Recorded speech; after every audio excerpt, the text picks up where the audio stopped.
नमस्कार, मी जानवी सावंत. गुरुकिल्ली यशाची मध्ये आपलं स्वागत आहे. मंडळी, आज आपण एका अत्यंत महत्त्वाच्या विषयावर चर्चा करणार आहोत आणि तो म्हणजे MBBS इन रशिया. याबद्दल बऱ्याच पालकांच्या आणि विद्यार्थ्यांच्या मनात प्रश्न आहेत.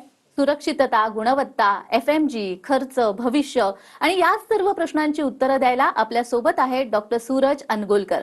सर, कार्यक्रमात आपलं स्वागत. नमस्कार. तर डॉक्टर सूरज अनगोलकर यांच्याबद्दल सांगायचं झालं तर ते वैद्यकीय शिक्षण क्षेत्रातील एक अनुभवी मार्गदर्शक आणि MBBS अब्रॉड सल्लागार आहेत. स्वतः वैद्यकीय शिक्षणाची पार्श्वभूमी असल्यामुळे विद्यार्थ्यांच्या शैक्षणिक प्रवासातील प्रत्येक टप्प्याची त्यांना सखोल जाण आहे. गेल्या अनेक वर्षांपासून त्यांनी शेकडो विद्यार्थ्यांना योग्य युनिव्हर्सिटी निवड, ऍडमिशन प्रक्रिया, व्हिसा मार्गदर्शन आणि परदेशातील सेटलमेंट यामध्ये यशस्वीरित्या मदत केली आहे. रशियामधील नामांकित विद्यापीठांबाबत त्यांना प्रत्यक्ष अनुभव असून प्रिवोल्स्की रिसर्च मेडिकल युनिव्हर्सिटी आणि ओम्स्क स्टेट मेडिकल युनिव्हर्सिटी येथे शिक्षण घेणाऱ्या अनेक विद्यार्थ्यांचे ते मार्गदर्शक राहिले आहेत. तसेच नॅशनल मेडिकल कमिशनच्या नियमानुसार योग्य आणि पारदर्शक मार्गदर्शन देण्यावर त्यांचा विशेष भर असतो. फक्त कन्सल्टंट म्हणून नाही, तर अनेक विद्यार्थी त्यांना पर्सनल मेंटॉर म्हणून निवडतात, कारण ऍडमिशन नंतरही ते विद्यार्थ्यांसोबत सातत्याने संपर्कात राहून अकॅडमिक आणि एक्झाम प्रिपरेशन मध्ये मार्गदर्शन करतात. चला तर मग विषयाला सुरुवात करूया. डॉक्टर, सगळ्यात पहिला प्रश्न, MBBS साठी विद्यार्थी रशियाच का निवडतात? रशियात का हे निवडलं जातं म्हणजे भारतातले आपले जे मेडिकलचे सीट्स आहेत ते मर्यादित आहेत आणि आपण प्रायव्हेट सीटला कम्पेअर केलं त्याला तर त्याची तुलना आज 70 लाख ते 1,20,00,000पर्यंत त्याचा खर्च जातो.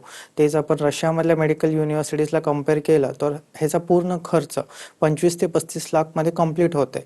आणि रशियातले सगळे युनिव्हर्सिटीज हा NMCचे गाईडलाईन्स म्हणजे की नॅशनल मेडिकल काउन्सिल ऑफ इंडियाचे गाईडलाईन्स फॉलो करतात. आपण उदाहरणं दिलं गेलं तर प्रिवोल्स्की रिसर्च मेडिकल युनिव्हर्सिटीमध्ये जिथं आपले आता विद्यार्थी शिकत आहेत तिथले विद्यार्थी सर्व प्रकारचे कायद्यानुसार रजिस्टर्ड झालेले आहेत. अगदीच. पण मग जर तिथे ऍडमिशन घ्यायचं असेल तर क्रायटेरिया कोणते असतात? कोणत्या अटी विद्यार्थ्यांनी पूर्ण केल्या पाहिजे? सर्वात पहिला तर जे 12वीचे विद्यार्थी आहेत त्यांची फिजिक्स, केमिस्ट्री आणि बायोलॉजी ह्या ग्रुपमध्ये त्यांनी 50% गुण आणणं गरजेचं आहे.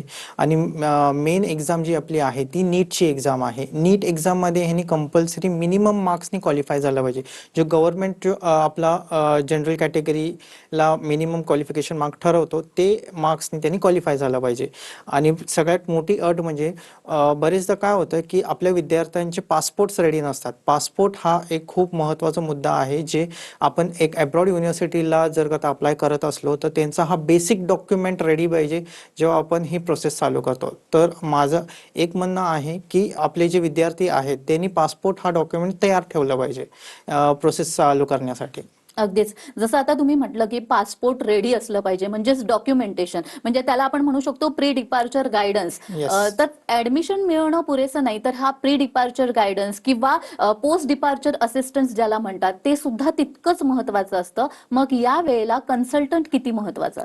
बरेचदा काय होतं प्री डिपार्चरमध्ये तुमचे कन्सल्टंट करून पूर्ण माहिती जाते पालकांना आणि विद्यार्थ्यांना. याच्यामध्ये कसं होतं की आपलं documentation, visa filing, invitation letter ह्याला बराच टाइम घेतला जातोय. तर कन्सल्टंट हा टाइम अनुसार पूर्ण प्रोसेस कंप्लीट करून देत आहे. आणि खरी सुरुवात तर मुलं जेव्हा रशियाला पोचतात तिथं पोचल्यानंतर त्यांना एअरपोर्ट पिकअप आहे का, किंवा तिथं गेल्यानंतर हॉस्टेलचं त्यांना अलॉटमेंट व्यवस्थित झालेलं आहे का, लोकल रजिस्ट्रेशन टायमात होतंय का, आणि मग त्याच्यानंतर त्यांचं बँकिंग, सिम कार्ड आणि तिकडचे जे काही क्लायमॅटिक कंडिशन्सना ॲडजस्टमेंट होतंय का, ही सगळी जी परिस्थिती आहे कन्सल्टंट हा योग्य रीतीने बघितला पाहिजे. ही तेच कन्सल्टंटची आपली खरी भूमिका समजते. जर का कन्सल्टंट तुम्हाला म्हणत असेल की आम्ही फक्त तुम्हाला सीट घेऊन देतो आणि पुढच्या प्रोसेसमध्ये मदत नाही करत तर सावध राहा. पालक आणि स्टुडंट खूप मोठ्या अडचणमध्ये येऊ शकतात. का म्हणजे हा पूर्ण 6 वर्षाचा प्रवास आहे MBBS साठी आणि पालकांनी आणि स्टुडंटनी हा कन्सल्टंट योग्य रीतीने निवडला पाहिजे. अगदीच. म्हणजे जाण्याआधी आणि गेल्यानंतर सुद्धा कन्सल्टंटची भूमिका खूप महत्वाची असते असं तुम्ही म्हणालात. आणि जसं की आपण म्हणतो तिकडे बाहेरच्या देशामध्ये ऍडमिशन घ्यायचं तर पालक आणि विद्यार्थ्यांनी योग्य पाथवे निवडला पाहिजे आणि चुकीचे निर्णय घेण्यापासून थांबलं पाहिजे, तर यासाठी राईट कन्सल्टंट कसा ओळखायला पाहिजे? राईट कन्सल्ट ओळखायची एक तीन स्टेपची प्रक्रिया आहे. तुमचा कन्सल्टंट तुम्हाला NMC म्हणजे नॅशनल मेडिकल काउन्सिलचे रूल्स स्पष्टपणे क्लिअरली सांगतो का? परत तिकडची युनिव्हर्सिटीची जी फी स्ट्रक्चर आहे तुम्हाला ट्रान्सपरंटली पहिल्याच वर्षी तुम्हाला समजावून सांगतोय का?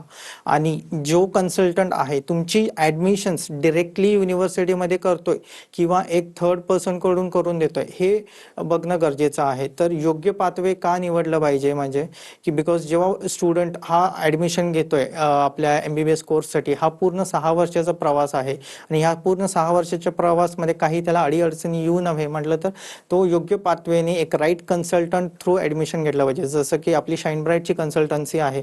आपण बरेच वर्षांपासून मुलांना ॲडमिशन्स घेऊन देत आहोत. तर जर का कुठले पालक आणि स्टुडंट्स ॲडमिशन बघत असला त्यांनी शाईन ब्राईटच्या टीमला संपर्क करू शकतात. अगदीच. आणखी एक महत्त्वाचा मुद्दा तो म्हणजे अर्ली रजिस्ट्रेशन बाबत. तर रशियामधल्या ज्या गव्हर्नमेंट मेडिकल युनिव्हर्सिटी आहेत, तर त्यामध्ये MBBS करण्यासाठी अर्ली रजिस्ट्रेशन का महत्त्वाचं असतं? बरेचदा काय होतं रशियामधले युनिव्हर्सिटीज आहेत ह्या गव्हर्नमेंट कंट्रोल्ड असतात आणि गव्हर्नमेंट कंट्रोल असल्यामुळे आपल्या भारतातल्या मुलांना किंवा फॉरेन स्टुडंट्सना मर्यादित सीट असतात. तर बरेचदा काय होतं की ह्या सीट्स लिमिटेड असल्यामुळे रजिस्ट्रेशन लवकर फुल होऊन जातात. सो आपल्याला अर्ली रजिस्ट्रेशनची गरज पडली जाते. अगदीच. पण डॉक्टर बऱ्याच वेळा असं होतं ना, की पालक आणि विद्यार्थ्यांमध्ये एक गोंधळ उडतो तो म्हणजे रशियामधल्या मेडिकल युनिव्हर्सिटीज आणि जॉर्जियन युनिव्हर्सिटीज. कारण जॉर्जियाच्या युनिव्हर्सिटी जरी पब्लिक असल्या तरी त्यामध्ये फीस दरवर्षी वाढत असते. तर या वेळेला दोन्ही सिस्टीममध्ये नेमका फरक काय असतो आणि विद्यार्थ्यांच्या भविष्यासाठी तो किती महत्त्वाचा आहे? अगदीच बरोबर. हा टेक्निकली खूप महत्त्वाचा मुद्दा आहे. आपण रशियाची युनिव्हर्सिटी आज कंपेअर केलं तर हा सर्व युनिव्हर्सिटीज गव्हर्नमेंट कंट्रोल असतात. इथलं अकॅडमिक स्ट्रक्चर इथलं फायनान्शियल स्ट्रक्चर पूर्णपणे गव्हर्नमेंटच्या कंट्रोलमध्ये असतं. जसं की आपण प्रिव्होल्स्की रिसर्च मेडिकल युनिव्हर्सिटी आणि ओम स्टेट युनिव्हर्सिटीला कंपेअर केलं तर संपूर्ण हा स्टेट कंट्रोल युनिव्हर्सिटीज आहेत. तेच आपण ह्याची तुलना जर करता आपण दुसऱ्या देशातल्या किंवा जॉर्जियन युनिव्हर्सिटीसोबत कंपेअर केलं, जॉर्जियातल्या बऱ्याच युनिव्हर्सिटी पब्लिक युनिव्हर्सिटी असल्यामुळे ह्यांचं फंडिंग गव्हर्नमेंटकडून पूर्णपणे येत नाही. ह्यांनी सेल्फ फंड्सवरती रिलायबल असतात. तर ह्याच्यामुळे काय होतं बरेचदा पालकांना आणि स्टुडंट्सना जेव्हा ह्यांनी जॉर्जियन युनिव्हर्सिटीमध्ये ॲडमिशन घेतले तर पहिल्या वर्षी जर करता ह्यांना खर्च सांगितला गेलेला असला की एक $5,000 to $6,000 हा पुढच्या वर्षी वाढू शकतो. एक 10% प्रमाणे खर्च वाढ झाला तर हे पालक आणि स्टुडंट अडचणमध्ये अडकू शकतात. याच्यासाठी ज्या युनिव्हर्सिटीज गव्हर्नमेंट कंट्रोल आणि गव्हर्नमेंट फंडेडमध्ये असले ह्यांचे फीजच्या तुलनामध्ये जास्त फरक नाही पडत. तर ह्याच्यामुळे जर का स्टुडंट्स रशियाच्या युनिव्हर्सिटीजमध्ये ॲडमिशन घेणार असले ते योग्य पातळीने घेऊ शकतात. निश्चितच. आणि मंडळी आता आपण ऐकूया सरांच्या एका विद्यार्थिनीचा प्रत्यक्ष अनुभव. सरांची विद्यार्थिनी डॉक्टर दिशा भगत सध्या प्रिव्होल्स्की रिसर्च मेडिकल युनिव्हर्सिटीमध्ये 5th इयरला शिक्षण घेत आहे. रशियामध्ये शिक्षण घेताना तिला नेमके कोणते बदल जाणवले, academic pattern, clinical exposure, language adjustment आणि तिथलं स्टुडंट लाईफ कसं आहे याबाबत थेट तिच्याकडूनच तिचा अनुभव ऐकूयात. Hello everybody, I am Dr. Suraj over here again with one more amazing student from Privolsky Research Medical University. So let me introduce her first. Hello Disha. Hello, How sir. are you? Good, thank you. How are you? I'm good, thank you. How are you doing? Good, great. Okay, so please introduce yourself. I am Disha Manoj Bhagat. I am from Vasai, Maharashtra and studying in 5th year in Privolsky Research Medical University. Okay Disha, one more thing, as you are a 5th year student now, Yeah. how was your experience so far with Privolsky Research Medical University? I am surprised to tell you, but it was quite good because as we know, as Indian students have this misconception that this university or university in Russia don't provide much education or anything, but it's totally wrong. I was taken by surprise that this university is quite good. The curriculum is good. Every 19 subjects that we have in FMG are taught here with well-experienced teachers, well-aged experienced teachers. We get to practice in hospitals and everything is pretty good. The clinical exposure is good, the theoretical part is good, and so far so good. Waiting for my FMG. Just one more year to go, I guess. Yeah. Oh, that's nice. And what is one message you want to give to those Indian students who have cleared their NEET or will be clearing the NEET in one attempt, and still they will be waiting for the MBBS seat in India to get a government seat. Yeah. That maybe it's not possible with some low marks or some marks those they must have not got in their NEET exam. I'm sure everybody must be very scared, and it's your right to be scared, but I am assuring you that if you take admission in Russia, especially Privolsky or any university that Sir suggests, I'm very sure that you will do just great, just amazing as you will do in India.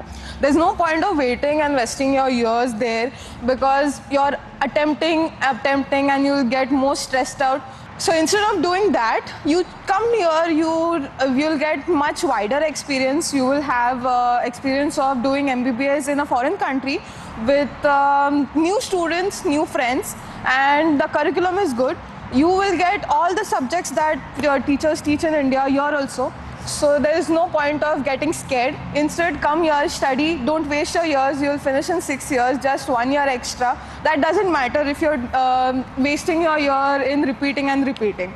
And one more message to the parents who think it is not safe for girls. It is much safe for girls. Our hostels have security. The country, the city which I stay in is safer even if you go out at 10 o'clock. So please don't be scared. That's the message I want to give you, and all the best. Okay, that's nice. Very good experience what you have shared with us. Thank you, sir. Thanks a lot, Disha, and all the very best for your future. Thank you, Thanks sir. once Thank again. Doctor Disha यांनी खूप छान अनुभव share केलाय. त्यांच्या बोलण्यातून एक गोष्ट स्पष्ट दिसते, परदेशामध्ये MBBS करणं म्हणजे फक्त डिग्री मिळवणं नाही, तर एक व्यक्तिमत्व घडवणारा प्रवास असतो. डॉक्टर, FMG या परीक्षेबद्दल देखील खूप चर्चा असते आणि असं म्हणतात की फॉरेनर्स या परीक्षेमध्ये फेल होतात. तर असं का म्हटलं जातं? हे एक अर्ध सत्य आहे. आपण कम्पेअर केलं तर FMG एक्झामची तयारी आपण अर्ली स्टेजेसमध्ये चालू केली पाहिजे.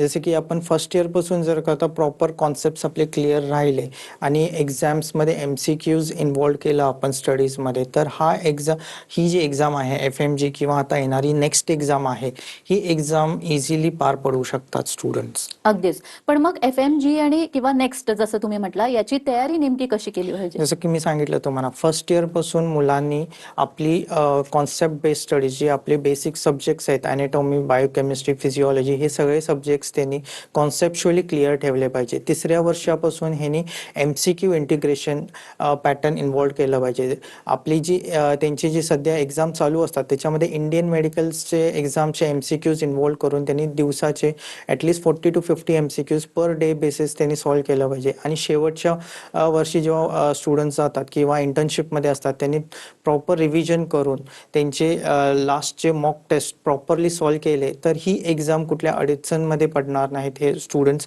आणि व्यवस्थित त्यांनी पार पाडवू शकतात. तर हे जो सुरुवात होतं, प्रॉपर प्लॅनिंगपासून सुरू केलं पाहिजे. लास्ट मिनिट डिसिजनवरती होणार नसलेला डिसिजन नसतो हा. अगदीच.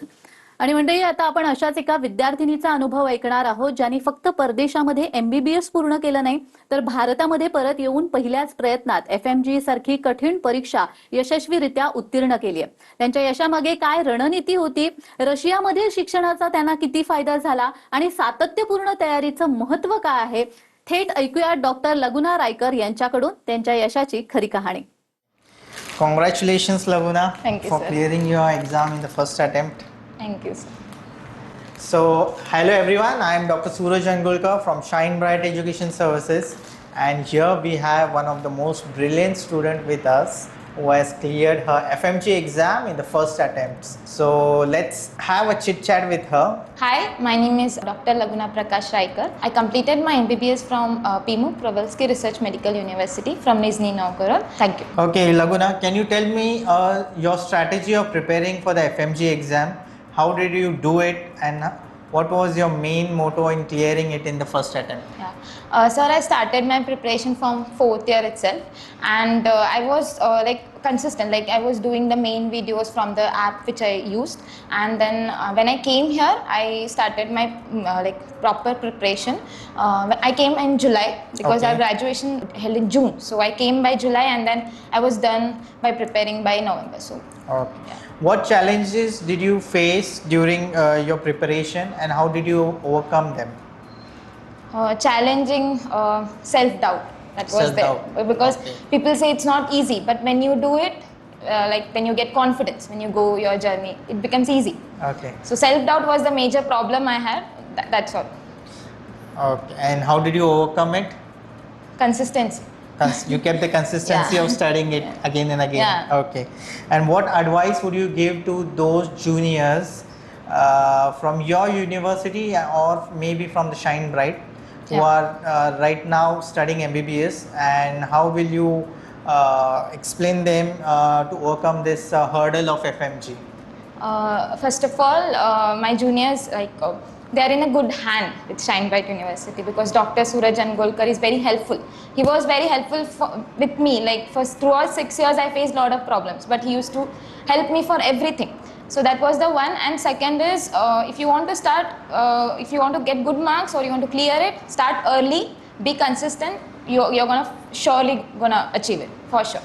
Okay, that was really nice rapid fire round with you. So congrats once again. Thank you, sir. And all the very best for your future. Thank you, sir. तर doctor लगुना यांच्याकडून आपण ऐकलं रशियामध्ये शिक्षण घेऊन त्यांना किती फायदा झालाय. या विषयासंदर्भात आपण अजून जाणून घेणार आहोत. मात्र वेळ झालेली एका छोट्याशा विश्रांतीची. कुठेही जाऊ नका, पाहत रहा गुरु किल्ली यशाची.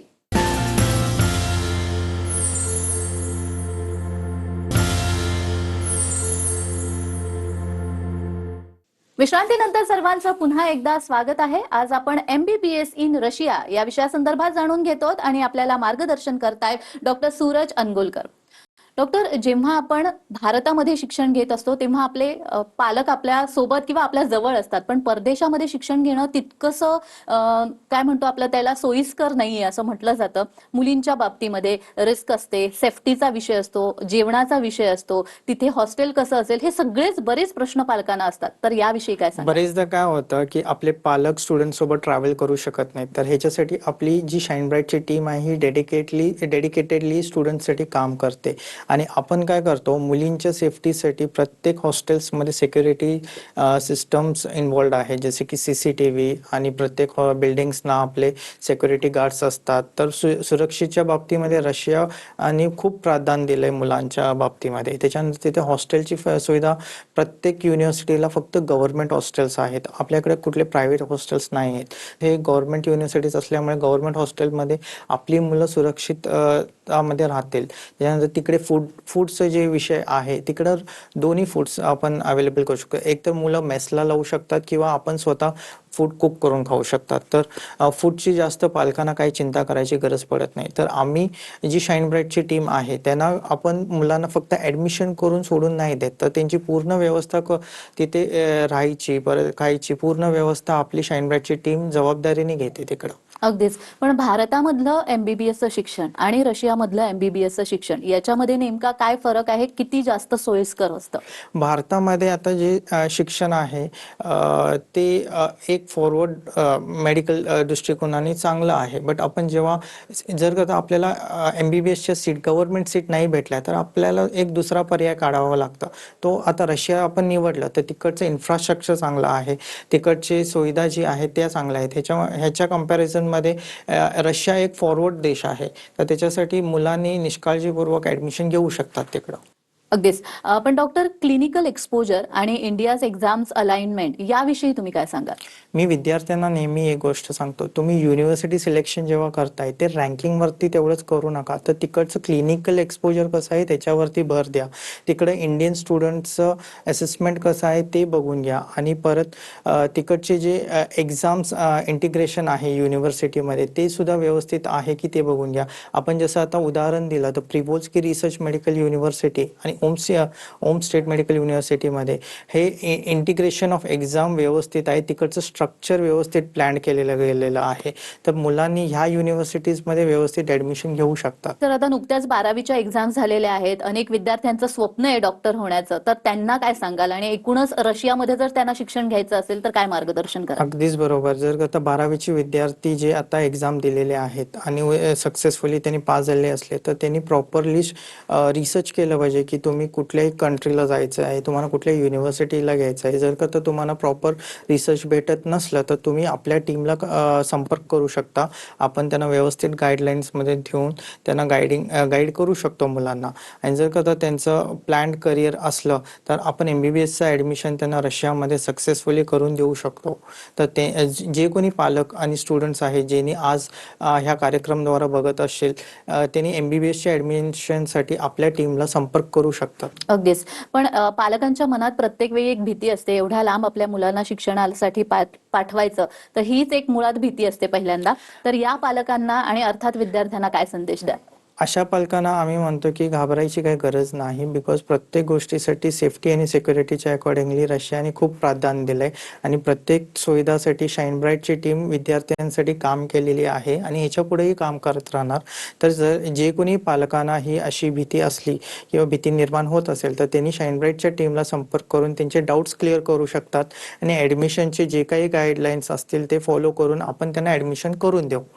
अगदीच. म्हणजे रशियामध्ये शिक्षण घेणं हे तसं अवघड नाहीये, म्हणजे आर्थिकदृष्ट्या सुद्धा अवघड नाहीये आणि अर्थात आपण भारतासारखं शिक्षण त्या ठिकाणी मिळत असल्यामुळे भारतामध्ये परत येऊन आपण प्रॅक्टिसही करू शकतो. प्रॅक्टिसही करू शकतात. जसं आपण आता म्हटलो की प्रॅक्टिस करायची जी गोष्ट आहे त्यांनी भारतात आल्यानंतर पहिला FMG किंवा नेक्स्टची एक्झाम क्लिअर करावी लागते. त्याच्यानंतर 1 वर्ष इंटर्नशिप करून त्यांनी सक्सेसफुली भारतामध्ये कुठल्याही गव्हर्नमेंट किंवा प्रायव्हेट हॉस्पिटल्सला प्रॅक्टिस करू शकतात. अगदीच. आणि मंडळी, तुम्हालाही जर रशियामध्ये आपल्या मुलांना पाठवायचं असेल शिक्षणासाठी तर शाईन ब्राईटचे ग्रँड ऍडमिशन राऊंड सध्या मुंबई, पुणे, लातूर, कोल्हापूर आणि बेळगाव सारख्या शहरामध्ये आयोजित केले जात आहेत. या ऍडमिशन राऊंड्स दरम्यान पालक आणि विद्यार्थी शाईन ब्राईटच्या टीमला प्रत्यक्ष भेटू शकतात, आपल्या सर्व शंका विचारू शकतात आणि योग्य युनिव्हर्सिटी सिलेक्शन बद्दल सविस्तर मार्गदर्शन घेऊ शकतात. ज्यांना थेट संपर्क साधायचा असेल त्यांनी स्क्रीनवर दिलेल्या अधिकृत क्रमांकावर संपर्क साधावा आणि आपली अपॉइंटमेंट नोंदवावी. योग्य माहिती, योग्य मार्गदर्शन आणि योग्य निर्णय हाच यशस्वी करिअरचा पाया आहे. डॉक्टर, तुम्ही इथे आलात आणि खूप छान मार्गदर्शन केलं, त्यासाठी खूप खूप धन्यवाद. धन्यवाद. तर गुरुकिल्ली यशाची मध्ये आज आपण इथेच थांबतोय. पुन्हा भेटूया एका नवीन विषयासह. तुम्ही कुठेही जाऊ नका. पाहत रहा TV9 मराठी.